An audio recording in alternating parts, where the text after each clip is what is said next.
The only thing worse than being locked up is being forgotten while you're in there. That's a saying you hear a lot behind bars. It's a cold truth that hangs heavy in the air, just like the smell of disinfectant and stale coffee. Birmingham prison, like many others, is a world unto itself. A world where hope can feel like a smuggled contraband, hard to find and even harder to hold on to. The day starts early, 5:30 a.m. The clanging wake-up bell cuts through any lingering dreams. Dreams of life outside, of families, of mistakes not made. Breakfast is a rushed affair, a sea of gray jumpsuits shuffling through the chow hall.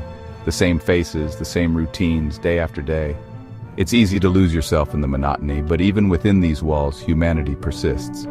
You see it in the shared glances, the whispered jokes during work duty, the way a worn paperback gets passed from cell to cell, a temporary escape from the concrete confines. These small acts of defiance, of connection, are what keep the spirit from breaking. Days are filled with a regimented schedule, a timetable designed to maintain order and, some would argue, break the spirit. Work assignments vary: kitchen duty, laundry, maintenance.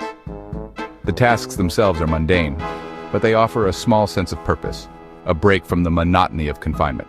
There's also education, a beacon of light for many. GED classes, vocational training, even college courses offered through correspondence programs. The pursuit of knowledge becomes a lifeline, a way to improve oneself and prepare for a future beyond the razor wire fences. But life inside is never simple. Tensions run high, the constant surveillance, the lack of privacy, the ever-present threat of violence. It takes its toll. Mental health issues are rampant.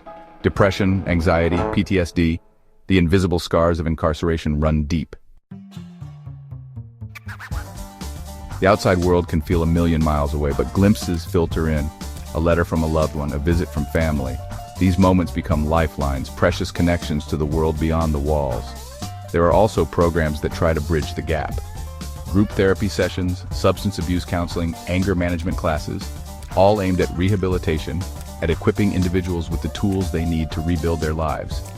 But the road to redemption is long and arduous. The stigma of a criminal record is a heavy burden to bear. Finding employment, housing, reintegrating into society, these are all uphill battles.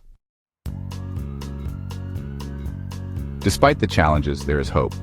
Stories of inmates who have served their time, turned their lives around, and become productive members of society.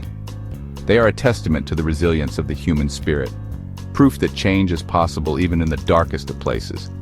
But true reform requires more than just locking people up and throwing away the key. It demands investment in rehabilitation programs, in education, in job training. It requires a societal shift in perspective, a recognition that people who have committed crimes are not inherently bad, but individuals capable of change and deserving of a second chance.